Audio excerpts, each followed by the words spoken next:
ഈശ്വംഷിഹായ്ക്ക് സ്തുതിയായിരിക്കട്ടെ. നമ്മളെല്ലാവരും ഇന്നേ ദിവസം എത്തിച്ചേർന്നിരിക്കുന്നത് തൃശ്ശൂരിന്റെ ഏറ്റവും പ്രിയപ്പെട്ട പള്ളി തന്നെയായ പുത്തൻപള്ളിയുടെ ഫ്രണ്ടിലാണ്. അപ്പം ഇന്നേ ദിവസം ഇവിടെ എത്തിച്ചേരാനായിട്ട് ഏറ്റവും പ്രധാനപ്പെട്ട ഒരു കാര്യം കൂടിയുണ്ട്. നമുക്കറിയാം, അന്ധരായിട്ടുള്ള ആൾക്കാർക്ക് ഏറ്റവും കൂടുതൽ കാര്യങ്ങൾ പഠിക്കുവാനും കേൾക്കാനും അവരുടെ ലാംഗ്വേജിനെ പറ്റിയെല്ലാം കൂടുതൽ അറിയാനും വേണ്ടിയിട്ട് കണ്ടുപിടിച്ചിട്ടുള്ള ഒരു ലാംഗ്വേജ് ആണ് ബ്രെയിലി ലാംഗ്വേജ്. അപ്പം അത്തരത്തിലൊരു ലാംഗ്വേജ് വഴിയായിട്ട് കുരിശിന്റെ വഴിയിലെ 14 സ്ഥലങ്ങളും ഇന്ന് സ്ഥാപിക്കാനായിട്ട് പോവുകയാണ്. പുത്തൻപള്ളിയിലെ 2 സ്ഥലങ്ങൾ 2 ഭാഗങ്ങളിലുമായിട്ട്.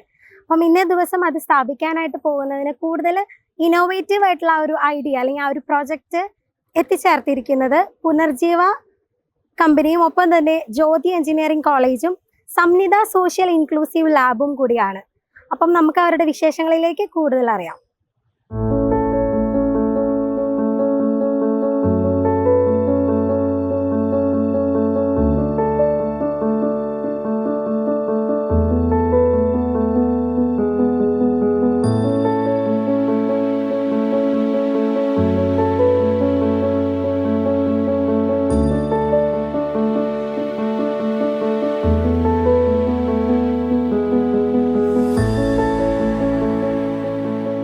ഈശ്വംഷിഹായ്ക്ക് അച്ഛ.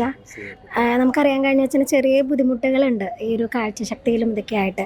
എന്നിരുന്നാലും ഇന്നത്തെ ഒരു ദിവസം വലിയൊരു കാര്യമാണ് നമ്മുടെ പുത്തൻപള്ളിയിൽ ഒരു ജ്യോതി എഞ്ചിനീയറിംഗ് കോളേജും സംനിതയും പുനർജീവിയും കൂടെ ഇന്ന് ആരംഭിക്കാനായിട്ട് ഇരിക്കുന്നത്. അപ്പം അച്ഛൻ അത് കണ്ടിരുന്നോ? അതിനെ പറ്റിയിട്ടുള്ള ഒരു അഭിപ്രായം.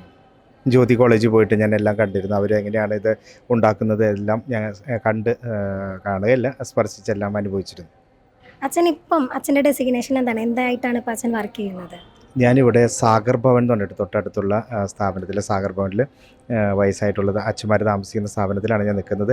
കൂടാതെ കാഴ്ചപരിമിതരും ഭിന്നശേഷിക്കാർക്ക് വേണ്ടിയിട്ട് പ്രവർത്തിക്കുന്ന ഒരു ദർശന സർവീസ് സൊസൈറ്റി അല്ലെങ്കിൽ ദർശന ക്ലബ്ബ് എന്ന് പറഞ്ഞ ഒരു പ്രസ്ഥാനമായിട്ട് മുന്നോട്ട് പോകുന്നു. അതിൽ കലാ, കായിക, വിദ്യാഭ്യാസ, തൊഴിൽ പരിശീലന, ഭവന നിർമ്മാണ, ആരോഗ്യ രംഗങ്ങളിലൊക്കെ പ്രവർത്തിച്ചുകൊണ്ടിരിക്കുന്നു. അപ്പം ഈ ഒരു ഇത്രയും പുതിയൊരു ഇന്നോവേറ്റീവ് ആയിട്ടുള്ള ഒരു ഐഡിയ അല്ലെങ്കിൽ ഒരു പ്രൊജക്റ്റിനെ പറ്റി അച്ഛൻ എന്താണ് പറയാനുള്ളത്? ഇത് ഞാൻ പറയുകയാണെങ്കിൽ ഞങ്ങളെപ്പോലുള്ള കാഴ്ചപരിമിതരായിട്ടുള്ള ഞങ്ങളെപ്പോലുള്ളവർക്ക് ഇതൊന്ന് അനുഭവിച്ചറിയാനായിട്ടുള്ള ഒരു അവസരമാണ് നൽകിയിരിക്കുന്നത്. കാരണം ഒരിക്കലും ഇങ്ങനത്തെയുള്ള ഒരു ചിന്തകൾ മറ്റുള്ളവർ കൊണ്ടുവരാൻ സാധ്യതയില്ല. പക്ഷേ ഒരു വ്യക്തിയിൽ നിന്ന് ഉദിച്ച ഈ ഒരു പ്രസ്ഥാനം ഇന്ന് ഏറ്റവും ഭംഗിയായിട്ട് മറ്റുള്ളവർക്ക് പ്രചോദനപരമായിട്ട്, ഞാൻ കേട്ടതനുസരിച്ച് കേരളത്തിലല്ല, ഇന്ത്യയിലല്ല, വേൾഡിലായാലും ആദ്യത്തെ ഒരു ദേവാലയമായിട്ട് ഇത് മാറുകയാണ് ചെയ്യുന്നത്. അത് ഏറ്റവും സന്തോഷമാണ്. ഏറ്റവും കൂടുതൽ ഹാപ്പിയാണ് ഭിന്നശേഷിക്കാർക്ക് അറ്റ്ലീസ്റ്റ് വല്ലപ്പോഴെങ്കിലും ഒന്ന് വന്ന് അനുഭവിക്കാനായിട്ടും പ്രാർത്ഥിക്കാനായിട്ടും പറ്റുന്ന ഒരു അവസരം. അതെ, നമുക്ക് മനസ്സിലാവും. ബ്രെയിലി ലാംഗ്വേജ് ഒക്കെ പഠിച്ച് കൂടുതൽ അതിൽ അച്ഛൻ അതിൽ പഠിക്കാനായിട്ട് ശ്രമിച്ചിട്ടുണ്ട് ആ ലാംഗ്വേജ്. ബ്രെയിനിൽ എനിക്ക് ഹാഫ് ജീവിതം കഴിഞ്ഞപ്പോഴാണ് എൻ്റെ കാഴ്ചയ്ക്ക് ഒരു 35-ാമത്തെ വയസ്സിലാണ് ഇത് അനുഭവിക്കുന്നത്. അപ്പോൾ ബ്രെയിനിൽ പഠിക്കേണ്ട വന്നില്ല. അപ്പോൾ ഇപ്പോൾ എല്ലാം മൊബൈലിൽ എല്ലാം കേട്ട് പഠിക്കാനായിട്ട് സാധിക്കുന്നതാണല്ലോ. അപ്പോൾ അതുകൊണ്ട് അത് പഠിച്ചിട്ടില്ല, ബ്രെയിനിൽ പഠിച്ചിട്ടില്ല. എന്ന് തുടങ്ങിയാണ് ഇങ്ങനെ അച്ഛൻ ഇത്രയൊരു ബുദ്ധിമുട്ട് രൂപപ്പെടാനായിട്ട് തുടങ്ങിയത്? ഞാനൊരു 35-ാമത്തെ വയസ്സിലാണെന്ന് ഞാൻ പറയാം. ഒരു 32-ാമത്തെ വയസ്സിൽ ഞാൻ തിരുപ്പട്ടം സ്വീകരിക്കുന്നു. അതിനെ തുടർന്ന് ആദിവാസി ഏരിയയിൽ, മധ്യപ്രദേശിലുള്ള ആദിവാസി ഏരിയയിൽ പ്രവർത്തിക്കാനായിട്ട് പോയി.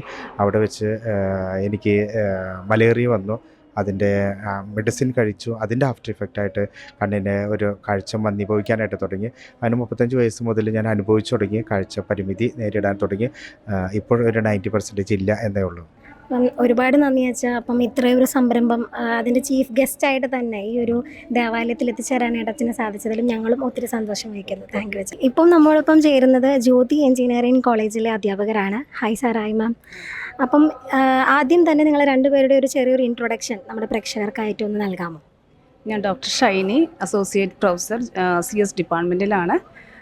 ഞങ്ങൾ ഈ സംനിത ലാബ് സോഷ്യൽ ഇൻക്ലൂഷൻ ലാബിൻ്റെ ഇൻചാർജാണ് കോളേജിലത്തെ. എൻ്റെ പേര് ജിനേഷ്. ഞാൻ മെക്കാട്രോണിക്സ് ഡിപ്പാർട്ട്മെൻറ്റിൽ അസിസ്റ്റൻറ്റ് പ്രൊഫസറായിട്ട് വർക്ക് ചെയ്യുന്നു. ഞങ്ങൾ രണ്ടുപേരാണ് സംനിത സോഷ്യൽ ഇൻക്ലൂഷൻ ലാബ് റൺ ചെയ്യുന്നത്. അപ്പം ഇങ്ങനെയൊരു പ്രൊജക്റ്റ്, അതായത് ഇത്രയും ഒരു സംരംഭമായിട്ട് ഒരു പുതിയൊരു തുടക്കം നമ്മുടെ ഈ ഒരു തൃശ്ശൂർ അതിരൂപതയിലെ പുത്തൻപള്ളി എന്നുള്ളൊരു ദേവാലയത്തിലൂടെ തുടങ്ങുന്നത് വഴിയായിട്ട് എന്താണ് നിങ്ങളുടെ ആ ഒരു ഉദ്ദേശം? എന്താണ് നിങ്ങൾ അതിലൂടെ ഉദ്ദേശിക്കുന്നത്? ഞങ്ങൾ already Jyothi engineering college social കമ്മിറ്റ്മെൻറ്റായിട്ട് ഒത്തിരി പ്രൊജക്റ്റുകൾ ചെയ്യുന്നുണ്ട്. മെയിനായിട്ട് എനിക്ക് തോന്നുന്നു ഞങ്ങൾ രണ്ടുപേരാണ് അതിൻ്റെ മെയിൻ കോർഡിനേറ്റേഴ്സ്. ഈ അടുത്ത് തന്നെ ഞങ്ങൾ ഒരു MRS സ്കൂളുകളൊക്കെ വിസിറ്റ് ചെയ്ത് അവിടുത്തെ കുട്ടികൾക്ക് വേണ്ട സ്പോർട്സ് കിറ്റുകളൊക്കെ ഡിസ്ട്രിബ്യൂട്ട് ചെയ്തിട്ടുണ്ടായിരുന്നു. അപ്പോൾ കുറേ സോഷ്യൽ ഇന്നോവേറ്റീവ് പ്രൊഡക്ട്സ് ചെയ്യുന്നുണ്ട്. അപ്പോൾ അങ്ങനെയാണ് ഇവർ പുനർജീവൻ ഞങ്ങൾ കോളേജുമായിട്ട് ഇൻട്രാക്ട് ചെയ്ത് നിങ്ങൾക്ക് ഇങ്ങനെ ചെയ്യാൻ താല്പര്യമുണ്ടോ എന്ന് ചോദിച്ചു. ജ്യോതി എഞ്ചിനീയറിംഗ് കോളേജ് വളരെ സന്തോഷത്തോടു കൂടിയാണ് അത് ഏറ്റെടുത്തത്. അത് ഇത്രയും ഭയങ്കര സ്പീഡിൽ തന്നെ ഞങ്ങൾക്ക് നല്ല രീതിയിൽ അത് ഇംപ്ലിമെൻറ്റ് ചെയ്യാൻ സാധിച്ചു. പിന്നെ ഈ ഒരു ചർച്ച് സെലക്ട് ചെയ്യാൻ കാരണം ഒത്തിരി ആൾക്കാർ വരുന്ന ഒരു സ്ഥലമാണ്. അപ്പോൾ അതിനത്രയും നല്ലൊരു പബ്ലിസിറ്റി കിട്ടണം. അതുകൊണ്ടാണ് നമ്മൾ ഈ ഒരു സ്ഥലം തന്നെ സെലക്ട് ചെയ്തത്. നമ്മൾ ഡിഫറെൻ്റ്ലി ഏബിൾഡ് ആയിട്ടുള്ളവർക്ക് മാത്രമാണോ അതോ കോമൺ ആയിട്ടുള്ള എല്ലാവർക്കും കൂടുതലായിട്ട് പറ്റുന്ന ഇന്നോവേറ്റീവ് ആയിട്ടുള്ള കാര്യങ്ങളെല്ലാം നമ്മൾ കൊടുക്കും? എല്ലാം ചെയ്യുന്നുണ്ട്. അതായത് നമ്മളിപ്പോൾ കുട്ടികളെ പ്രൊഡക്റ്റ് ഡെവലപ്മെൻറ്റ് പഠിപ്പിക്കുന്നുണ്ട്. അപ്പോൾ ആ പ്രൊഡക്റ്റ് ഡെവലപ്മെൻറ്റിൽ അവരെ എംപതറ്റിക്കൽ തിങ്കിങ്, അതായത് നമ്മളൊരു പ്രശ്നം കണ്ടു കഴിഞ്ഞിട്ടുണ്ടെങ്കിൽ വെറുതെ പ്രാർത്ഥിച്ച് പോവാതെ ആ പ്രശ്നം സോൾവ് ചെയ്യാൻ വേണ്ടിയിട്ടുള്ള കാര്യം കൂടി നമ്മൾ പറഞ്ഞു കൊടുക്കണം. അതാണ് നമ്മൾ ഇതിൽ ഉദ്ദേശിക്കുന്നത്. ഇപ്പോൾ നമ്മൾ ഈ പ്രൊജക്റ്റ് കാഴ്ച പരിമിതിയുള്ള ആൾക്കാർ ഉദ്ദേശിച്ചിട്ടുള്ളതാണ്.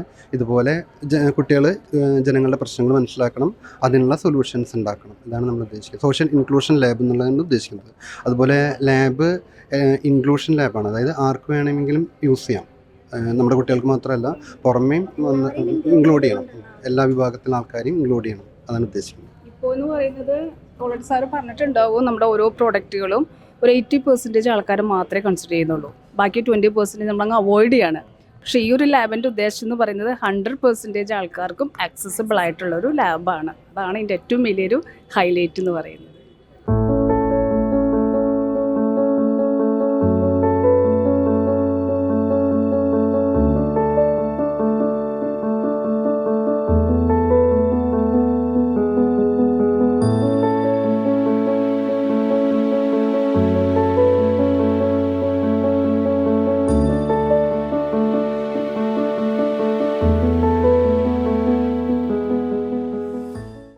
ഞങ്ങൾ ഇത്രയും നേരം കേട്ടുകൊണ്ടിരുന്നത് നമ്മുടെ സംനിത സോഷ്യൽ ഇൻക്ലൂസീവ് ലാബിനെ കുറിച്ചായിരുന്നു. അപ്പം അടുത്തതായി നമുക്ക് പുനർജീവ അതിനെക്കുറിച്ച് കൂടുതലായിട്ട് അറിയാം. അപ്പോൾ അതിൽ 2 മാഡംസാണ് നമ്മളോടൊപ്പം ചേരുന്നത്. Hi mom's. അപ്പം നിങ്ങളുടെ ഒരു ഇൻട്രൊഡക്ഷൻ എന്താണ്, നിങ്ങൾ എങ്ങനെയാണ് ആ ഒരു പുനർജീവയുടെ ഭാഗമായി മാറിയത് എന്നുള്ള ഒരു കാര്യം പ്രേക്ഷകർക്കായി ഒന്ന് പറയാമോ? എൻ്റെ പേര് സ്മിത. ഞാൻ പുനർജീവ ടെക്നോളജി സൊല്യൂഷൻസ് എന്ന സ്റ്റാർട്ടപ്പിൻ്റെ ചീഫ് എക്സിക്യൂട്ടീവ് ഓഫീസറാണ്. പുനർജീവ ഇപ്പോൾ കേരളത്തിൽ ഞങ്ങൾ ഏകദേശം 200-ലധികം ഇൻസ്റ്റിറ്റ്യൂഷൻസിൽ പല വ്യത്യസ്തങ്ങളായ പ്രോജക്റ്റുകൾ ഇംപ്ലിമെൻറ്റ് ചെയ്തിട്ടുണ്ട്. അതേപോലെ ഏകദേശം 15,000-ലധികം ആൾക്കാരിലേക്ക് അവരുടെ ഫാമിലീസിലേക്കും റീച്ച് ചെയ്യാനും സാധിച്ചിട്ടുണ്ട്. കൂടുതലായിട്ടും തെറാപ്പി ആൻഡ് റീഹാബിലിറ്റേഷനിൽ ഗെയിമിഫൈഡ് സൊല്യൂഷൻസ് പ്രൊവൈഡ് ചെയ്യുന്ന ഒരു ഓർഗനൈസേഷനാണ്. അങ്ങനെ ഉള്ള വ്യത്യസ്തങ്ങളായ പ്രോഡക്റ്റുകളും സർവീസും ആണ് ഞങ്ങൾ പ്രൊവൈഡ് ചെയ്യുന്നത്. Okay, thank you. Okay, thank you ma'am. Ma'am അടുത്തതായി മാം. എൻ്റെ പേര് രശ്മി രവീന്ദ്രനാഥൻ. ഞാൻ പുനർജീവ ടെക്നോളജി സൊല്യൂഷൻസിൻ്റെ ചീഫ് ഡിജിറ്റൽ ഓഫീസറാണ്. ഇപ്പം ഞാൻ ഈ സംനിത സോഷ്യൽ ഇൻക്ലൂഷൻ ലാബിനെ പറ്റി പറയുമ്പോൾ ഇൻക്ലൂഷൻ എന്നുള്ളൊരു വാക്കിനെ ആണ് ഞാനവിടെ ഒന്ന് ഹൈലൈറ്റ് ചെയ്യാൻ പോകുന്നത്. കാരണം സ്മിത പറഞ്ഞ പോലെ ഈ സൊസൈറ്റിയിലുള്ള പല തരത്തിലുള്ള ആൾക്കാരെ കേറ്റർ ചെയ്യുന്ന സർവീസസും സൊല്യൂഷൻസാണ് നമ്മൾ പ്രൊവൈഡ് ചെയ്യുന്നത്. പക്ഷേ അത് അവരിലോട്ട് മാത്രം എത്തിക്കാതെ നമ്മൾ ഇപ്പുറത്ത് നിൽക്കുന്നവർക്കും കൂടിയും അവരെ പറ്റി അറിയണം. നമ്മൾ ഓരോ സൊല്യൂഷൻ ഉണ്ടാക്കുമ്പോഴും ഓരോ പ്രൊഡക്റ്റ് ഉണ്ടാക്കുമ്പോഴും അതാരാണോ ഉപയോഗിക്കാൻ പോകുന്നത് അവരെ നല്ലപോലെ പഠിച്ചിട്ട് വേണം നമ്മൾ ഓരോന്ന് ഉണ്ടാക്കാനായിട്ട്. അങ്ങനെയാണ് ഈ സോഷ്യൽ ഇൻക്ലൂഷൻ ലാബ് എന്ന് പറയുന്ന ഒരു ഇനീഷ്യേറ്റീവായിട്ട് നമ്മൾ അസോസിയേറ്റ് ചെയ്യാൻ തുടങ്ങിയത്. ഈ ലാബിനെ സംബന്ധിച്ചിടത്തോളം ജ്യോതി എഞ്ചിനീയറിംഗ് കോളേജായിട്ട് ഞങ്ങൾ ഈ ഒരു ലാബിന് വേണ്ട എല്ലാ ടെക്നിക്കൽ സപ്പോർട്ടും മെൻറ്റർഷിപ്പ്, അതേപോലെ ഇവർക്ക് ഇപ്പം ഞങ്ങൾ കുറച്ച് നാളായല്ലോ ഈ ഒരു മേഖലയിൽ വർക്ക് ചെയ്യുന്നു.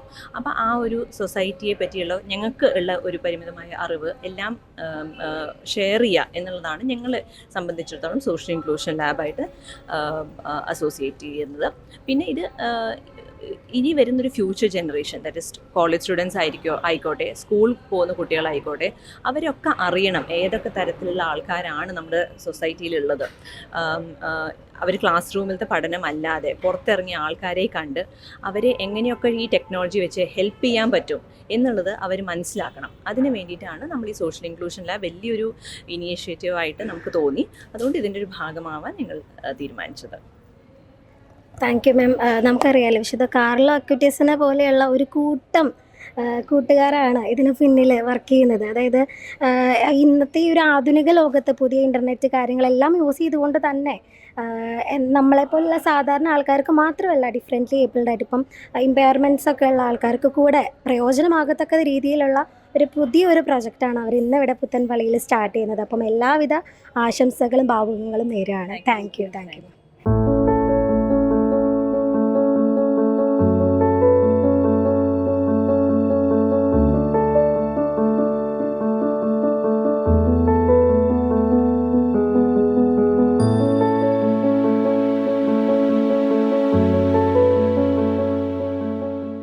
അപ്പം ഞാൻ പറഞ്ഞു വരുമായിരുന്നു സാർ, ഈ ഇത്രയും നല്ലൊരു സംരംഭം നമ്മൾ ഈ പുത്തൻപള്ളിയിൽ തന്നെ വെച്ച് സ്റ്റാർട്ട് ചെയ്യുന്നത് ലോകത്തിലെ ആദ്യത്തെ ഒരു സംരംഭം തന്നെയാണ്. അപ്പം നമുക്ക് ഈ റൈറ്റ് സൈഡിൽ കാണുന്നത് പോലെ തന്നെ കുരിശിൻ്റെ വഴിയുടെ 8ാമത്തെ ആ ഒരു സ്റ്റേഷൻ ഇവിടെ നമുക്ക് കാണാം. അപ്പം സാർ ഇതിൻ്റെ ഒരു പ്രവർത്തനങ്ങളും കാര്യങ്ങളൊക്കെ എങ്ങനെയാണ്? അതായത് നമ്മളിപ്പോൾ കാഴ്ച പരിമിതി ഉള്ളവരെ നോക്കുമ്പോൾ, അല്ലെങ്കിൽ അവരുടെ കാഴ്ചശക്തി വളരെ കുറഞ്ഞ കാഴ്ചയുള്ളവരെയൊക്കെ എടുക്കുമ്പം കുരിശിൻ്റെ വഴി നമ്മൾ എന്നും കണ്ടിട്ടുണ്ട്. എപ്പോഴും നമ്മുടെ പള്ളികളിലെ ഭിത്തികളിൽ അത് മണ്ടയിലാണ്. എന്നാൽ അത് എന്തുകൊണ്ട് നമുക്ക് അവർക്ക് സ്പർശനമാവുന്ന രീതിയിൽ താഴെയോട്ട് എത്തിക്കുകയും അതുമാത്രമല്ല അവർക്ക് മനസ്സിലാവുന്ന രീതിയിൽ അതിനെ എങ്ങനെ നമുക്ക് കൺവേർട്ടാക്കി എടുക്കാൻ പറ്റുമെന്നുള്ള ഒരു ചിന്താശേഷിയിൽ നിന്ന് ഉരുത്തിരിഞ്ഞതാണ് കുരിശിൻ്റെ വഴിയുടെ ടാക്റ്റൈൽ കുരിശിൻ്റെ വഴി എന്ന് വേണേൽ നമുക്ക് ഇംഗ്ലീഷിൽ പറയാം അതിനെ. അതായത് ഈ കുരിശിൻ്റെ വഴിയുടെ ഒരു പ്രത്യേകത എന്നാന്ന് വെച്ച് കഴിഞ്ഞാൽ നമ്മുടെ ആ ഓരോ സ്റ്റേഷനും, അതായത് ഓരോ സ്ഥലത്തും ഈശോമിശിഹായ്ക്ക് ഓരോ സ്ഥലത്തൂടെയും ഈശോമിശിഹ പോയപ്പോൾ സംഭവിച്ച കാര്യങ്ങളെ വളരെ ഡീപ്പായിട്ടുള്ള രീതിയിൽ വളരെ ഡീപ്പായിട്ട് നമ്മൾ എക്സ്പ്ലെയിൻ ചെയ്യുവാണ് ഇവിടെ. ഇപ്പോൾ ഫോർ എക്സാമ്പിൾ നമ്മളിപ്പോൾ നോക്കിക്കഴിഞ്ഞ് കഴിഞ്ഞാൽ ഈ ടാക്റ്റൈൽ രൂപത്തിൽ തന്നെ നമുക്ക് കാണാൻ പറ്റും. ഇതിനകത്ത് ഏകദേശം 4 പേരുണ്ട്. ഈ 4 പേര് ആരാണെന്ന് ടാക്റ്റൈലായിട്ട് എക്സ്പ്ലെയിൻ ചെയ്തേക്കുക. അതായത് കണ്ണ് കാണാത്ത ഒരാൾ വന്ന് ഈ നമ്മളുടെ ഈ രൂപത്തിൽ കൂടെ കൈ തൊടുമ്പോൾ ഇവിടെ താഴെ അത് ആരാണെന്ന് മാർക്ക് ചെയ്യാനായിട്ടുള്ള ഒരു ടാക്റ്റൈൽ മെഷറും കൂടെ കൊടുത്തിട്ടുണ്ട്. ഇപ്പോൾ താഴെ നമുക്ക് കാണാം, ഇത് ഈശോ, ഇത് റോമൻ പടയാളി, ഇതൊരു കുട്ടി, ഇതൊരു വുമൺ അല്ലെങ്കിൽ ഒരു അമ്മ, അല്ലേ? ഇവിടെ ഉണ്ടായിരുന്ന ആൾക്കാർ ആരൊക്കെയായിരുന്നു, എന്നിട്ട് ഈ സ്ഥലം എന്താണെന്നും അത് ബ്രെയിൽ രൂപേണ മനസ്സിലാവുന്ന രീതിയിൽ. കാരണം നമുക്കെല്ലാവർക്കും അറിയാം, ബ്രെയിലിലൂടെയാണ് കൂടുതൽ കമ്മ്യൂണിക്കേഷൻ അവർ പഠിക്കുന്നത്. അത് മാത്രമല്ല അവരുടെ കമ്മ്യൂണിക്കേഷൻ സിസ്റ്റം. അപ്പോൾ അതാണ് നിങ്ങൾ കാണുന്നത് ഇവിടെ. ഓക്കെ, ഇത് ചെയ്യാനുള്ള ഒരു മേജർ കാരണം എന്നാന്ന് വെച്ച് കഴിഞ്ഞാൽ നമ്മുടെ പള്ളികളും നമ്മുടെ ഫെയ്ത്തും, എസ്പെഷ്യലി വിശ്വാസം, അത് കുറച്ചും കൂടെയൊക്കെ ആക്സസിബിൾ ആകുക, ഇൻക്ലൂസീവ് ആകുക. അതുകൊണ്ടാണ് പുത്തൻപള്ളി തന്നെ സെലക്ട് ചെയ്യാൻ കാരണം. ഇതൊരു നമുക്കറിയാവുന്നത് പോലെ ഒരു തീർത്ഥാടന കേന്ദ്രം കൂടെയാണ്. അത് ഇപ്പോൾ ഈ ഒരു സമയം തന്നെ ചെയ്യാനുള്ള ഒരു കാരണവും കൂടെ, അടുത്ത ആഴ്ച നമ്മളൊരു ഹോളി വീക്കിലേക്ക് കടക്കുവാണ്. എല്ലാവരെയും ഉൾക്കൊണ്ടുള്ള ഒരു ഈസ്റ്റർ ആവട്ടെ എന്നുള്ള ഒരു ആഗ്രഹത്തിലാണ് നമ്മൾ അതും ഇതിൻ്റെ ഏറ്റവും വലിയ ഒരു ഇമ്പോർട്ടൻസ് എന്ന് പറയുന്നത്, ഇത് ചെയ്തെടുത്തത് എഞ്ചിനീയറിംഗ് വിദ്യാർത്ഥികളാണ്. അതായത് ജ്യോതി എഞ്ചിനീയറിംഗ് കോളേജിലെ സംനിത എന്ന് പറയുന്നൊരു ഇൻക്ലൂഷൻ ലാബുണ്ട്. നമ്മൾ ഇൻക്ലൂഷൻ ലാബിനെ കുറിച്ചൊക്കെ കേട്ടിട്ടുണ്ടായിരിക്കും. പക്ഷേ എന്നാലും ഇൻക്ലൂഷൻ ലാബ് എന്ന് പറയുന്നതിനെ എമ്പതി വളർത്തിയെടുക്കുക, അതായത് എഞ്ചിനീയറിംഗ് എങ്ങനെ എമ്പതി ആയിട്ട് സഹാനുഭൂതി വളർത്തിയെടുക്കാൻ കഴിയുക, അതിൻ്റെ ഭാഗമായിട്ടുള്ള ഒരു പ്രോജക്റ്റും കൂടെ ആയിരുന്നു. അപ്പം അത് ഡിസൈൻ ചെയ്യുകയും അതിനകത്ത് നിർമ്മിത ബുദ്ധി ഉപയോഗിക്കുകയും ഡിസൈനിൽ തന്നെ നിർമ്മിത ബുദ്ധി ഉപയോഗിക്കുകയും എഞ്ചിനീയറിംഗ് സ്കിൽസിലൂടെ ആ ഒരു എമ്പതി വളർന്ന് നമ്മൾ എല്ലാവരെയും ഉൾക്കൊള്ളുന്ന, ഇൻക്ലൂഷൻ എന്ന് പറയുന്ന വാക്ക് ചുമ്മാതല്ല, അത് എങ്ങനെ നമുക്ക് ഉൾക്കൊള്ളിക്കാൻ കഴിയും എന്നുള്ള രീതിയിലാണ് ഇന്ന് നമ്മൾ ഇവിടെ കൊണ്ടുവന്നിരിക്കുന്നത്. സാർ, നമുക്ക് കാണാം സ്കാൻ ഫോർ മോർ എന്ന് പറഞ്ഞിട്ട് സ്കാൻ കോഡൊക്കെ കൊടുത്തിട്ടുണ്ട്. അപ്പം അത് എന്തിനു വേണ്ടിയിട്ടായിരുന്നു? നമ്മൾ ലാംഗ്വേജ് സാർ നേരത്തെ പറഞ്ഞതുപോലെ തന്നെ ഇപ്പം Jesus, woman, child, Roman soldier എന്നൊക്കെ പറഞ്ഞ് അതിൽ ഐക്കൺസ് ഒക്കെ പ്രസൻറ്റ് ചെയ്തിട്ടുണ്ടെങ്കിൽ കൂടി ആ ഒരു സ്കാൻ കോഡ് അപ്പം എന്തിനായിരുന്നു അതിൻ്റെ ഒരു ആവശ്യം? അതായത് നമ്മളിപ്പോൾ ഇവിടെ എടുത്തു കഴിഞ്ഞ് കഴിഞ്ഞാൽ നമ്മൾ ബ്രെയിൽ എന്ന് പറയുന്ന ഒരു ഭാഷ ഇവിടെ ഇൻട്രൊഡ്യൂസ് ചെയ്തിട്ടുണ്ട്. ബ്രെയിലിലൂടെ നമ്മളിതെല്ലാം പറഞ്ഞു കൊടുത്തു. എന്നാൽ നമുക്ക് എഴുതി വെക്കാൻ കഴിയുന്ന, അല്ലെങ്കിൽ ഈ ഒരു സ്ഥലത്ത് എഴുതി വെക്കാൻ കഴിയുന്നതിന് ഒരു പരിമിതികളുണ്ട്. അപ്പോൾ ആ പരിമിതികളെയാണ് നമ്മൾ ഓഡിയോയിലൂടെ, കാരണം കേൾവി ശക്തി കുഴഞ്ഞവർക്ക് ഓഡിയോയിലൂടെ എങ്ങനെ ഇത് കാണാൻ പറ്റും. ഇപ്പോൾ നമുക്കിപ്പം ഞാൻ ഫോൺ എടുത്ത് കഴിഞ്ഞിട്ട് NFC അല്ലെങ്കിൽ നമ്മുടെ NFC എന്ന് പറയുമ്പം നിയർ ഫീൽഡ് കമ്മ്യൂണിക്കേഷൻ എന്ന് പറയുന്നൊരു ടെക്നോളജിയാണ്. അത് വന്ന് ഞാൻ ഇതേലൊന്ന് ടാപ്പ് ചെയ്യുമ്പോൾ തന്നെ എനിക്ക് കാണാൻ കഴിയും. അത് ഡയറക്റ്റ്ലി ആ ഒരു ലിങ്കിലേക്ക് പോവുകയും ഈ സ്ഥലത്തിനെക്കുറിച്ചുള്ള ഇൻഫർമേഷൻ, ഇപ്പോൾ നമുക്കറിയാം അല്ലേ, 8ാം സ്ഥലമാണെന്നും ഇത് കംപ്ലീറ്റ്ലി ആക്സസിബിലിറ്റി എനേബിൾഡ്. ഒരു കണ്ണ് കാണാത്ത കുട്ടിക്ക് അല്ലെങ്കിൽ ഒരു വ്യക്തിക്ക് ഇത് കംപ്ലീറ്റ്ലി മനസ്സിലാവും ഇതിനകത്ത് എന്താ എഴുതിയേക്കുന്നത്. കാരണം ടോക്ക് ബാക്ക് എന്ന് പറയുന്ന ആക്സസിബിലിറ്റി ഫീച്ചർ ഓട്ടോമാറ്റിക്കായിട്ട് എനേബിൾ ആവും. ഇതെല്ലാം വായിച്ചു കൊടുക്കും. അദ്ദേഹം ഇവിടെ ഞെക്കി കഴിയുമ്പോഴത്തേക്കും പതുക്കെ ഇത് ബഫർ ചെയ്ത് അത് പ്ലേ ചെയ്യാൻ തുടങ്ങും. അപ്പോൾ നിങ്ങൾക്ക് കേൾക്കാം. ഓർസ്ലം നഗരിയിലെ സ്ത്രീകളെ ആശ്വസിപ്പിക്കുന്നു. ഓർസ്ലത്തിന്റെ തെരുവുകൾ ശബ്ദായമാനമായി. പതിവില്ലാത്ത ബഹളം കേട്ട് ഉള്ളിൽ എല്ലാ കാര്യങ്ങളും പറഞ്ഞു കൊടുക്കുമെന്ന് മാത്രമല്ല, ഇനി ഇതിന് ഇംഗ്ലീഷിൽ കേൾക്കണമെന്നുണ്ടെങ്കിൽ ഈ ഒരു ഒറ്റ ബട്ടണെ ക്ലിക്ക് ചെയ്ത് കഴിഞ്ഞാൽ അതും അവർക്ക് കേൾക്കുന്ന രീതിയിലാണ് നമ്മളിപ്പോൾ.